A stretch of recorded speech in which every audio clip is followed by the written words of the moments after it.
Some breaking news from the NBA. Sources tell ESPN's Shams Charania. Khris Middleton, A.J. Johnson, and a pick swap to the Yo, Washington what do we get? A pick swap? That's it?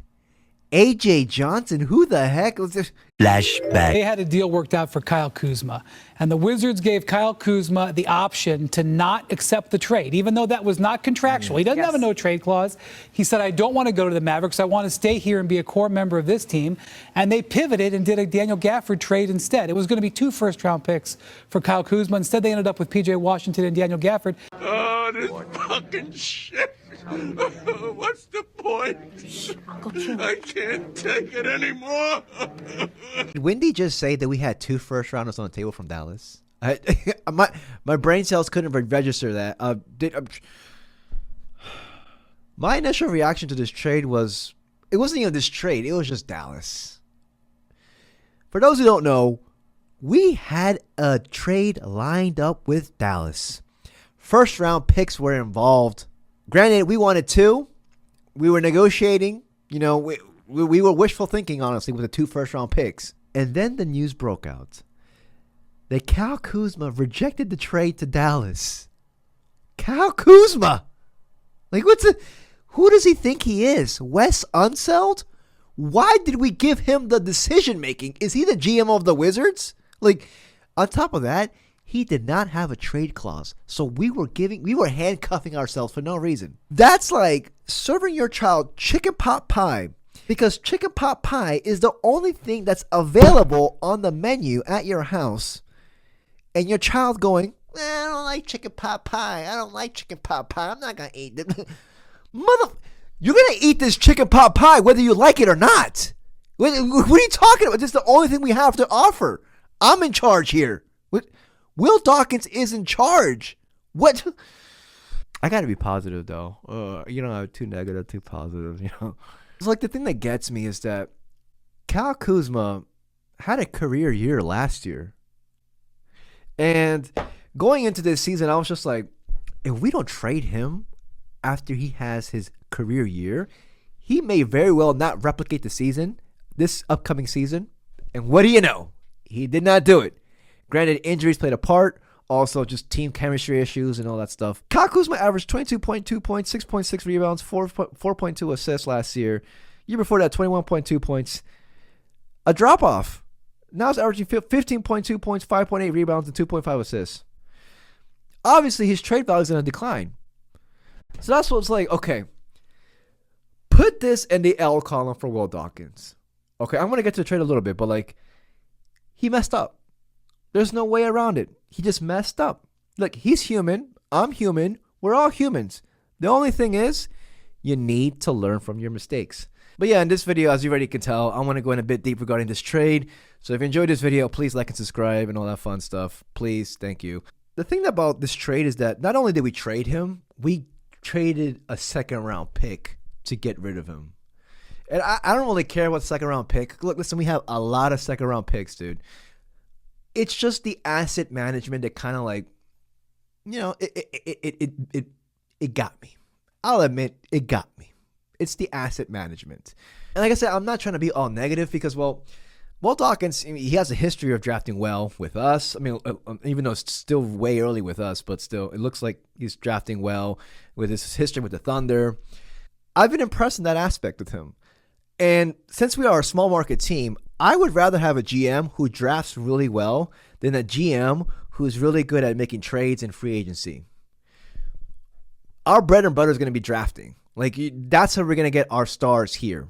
I'm still happy with Will Dawkins, but like, he has to learn. And I think he's going to. But here's something for Wizards fans that I want to point out. Kyle Kuzma, we were late with that one.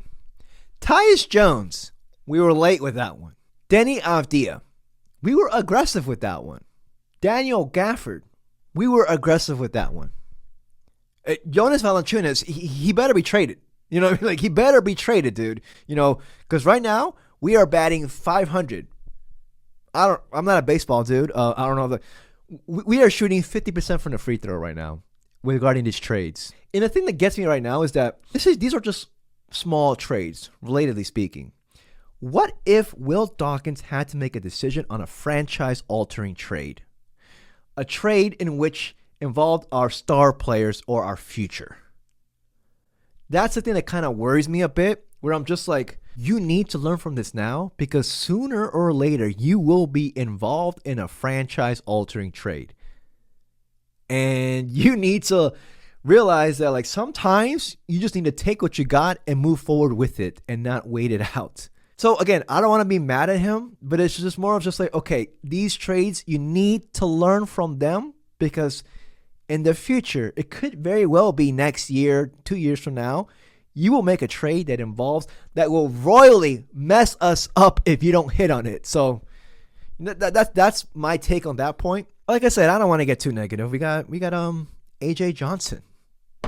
AJ Johnson. And AJ Johnson, 6'4" guard from California who played in Australia this past season.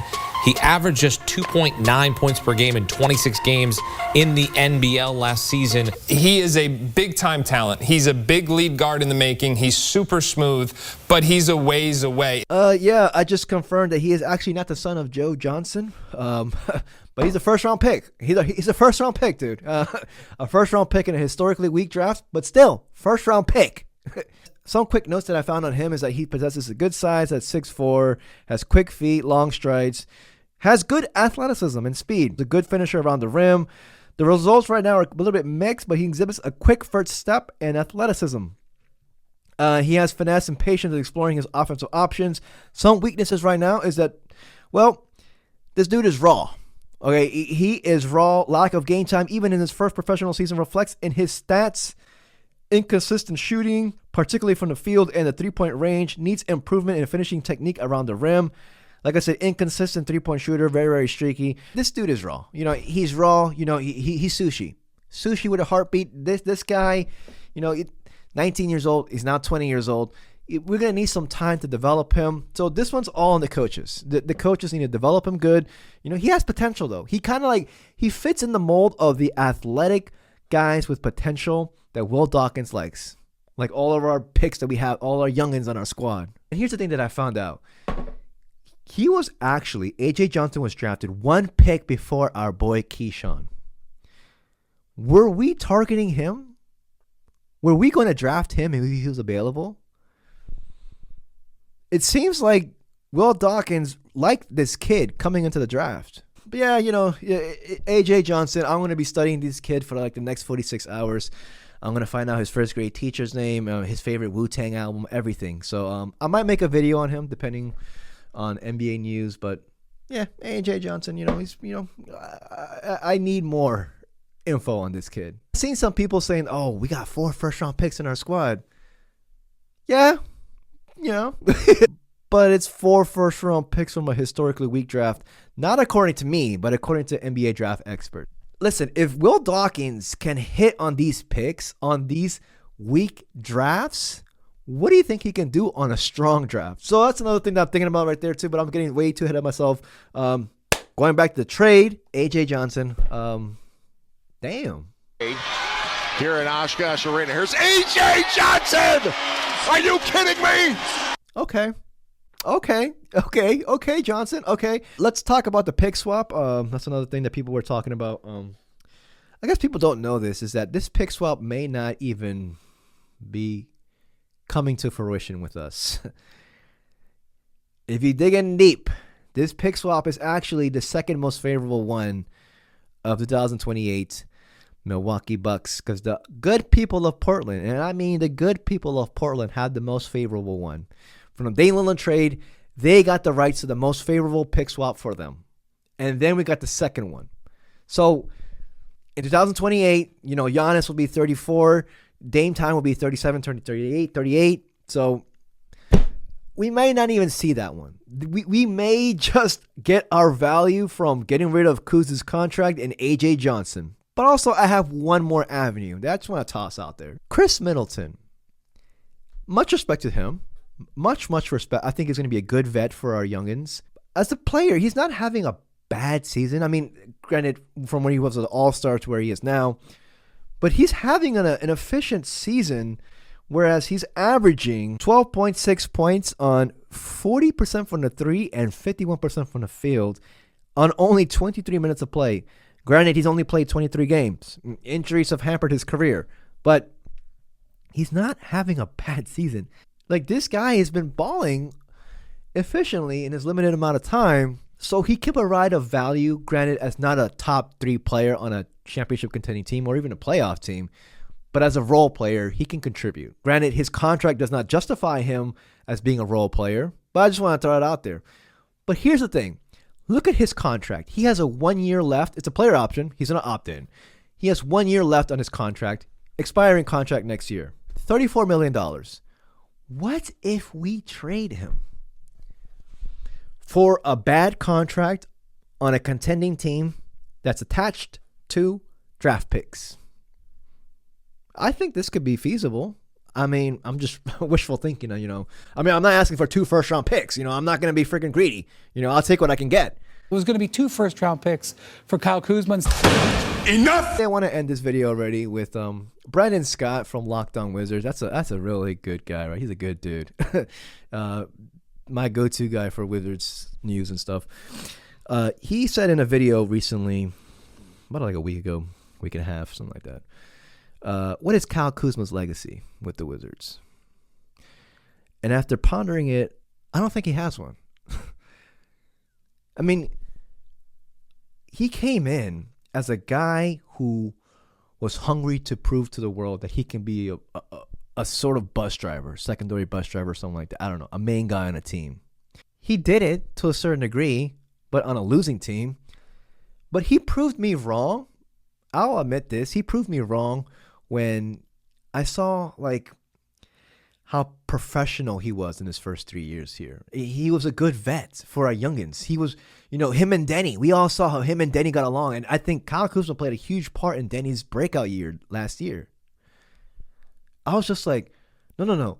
This guy who is a perceived buffoon around the league, he's a good vet for a rebuilding team. And those guys are very important. You need veterans for the youngest to look up to in a rebuilding team. And then this year came, and he royally messed up.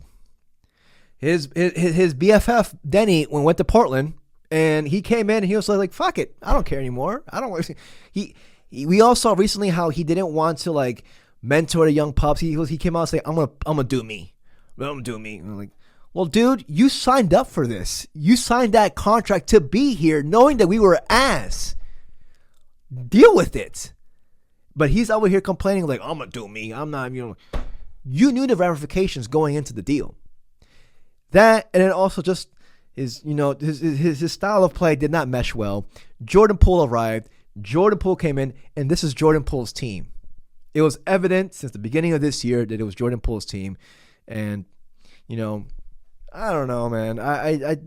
Kyle Kuzma, I wish him well. I'm not going to sit here and say I wish him nothing but the worst in Milwaukee. I love Giannis, so I hope he gets a ring with Giannis. But, yeah, man, I don't know. Let me know what you guys think. I'm iffy about this trade, but I think the value in this trade is Will Dawkins learning from this, because he will be put in positions for a far, far much bigger trade. And hopefully he utilizes his experience from this one on that one. But yeah, man, let me know what you guys think. Please like and subscribe. Yeah, the worst part about this trade is that now I got to do a freaking Patrick Baldwin tribute video. I'll get to that. We'll see if I post it. Peace, y'all.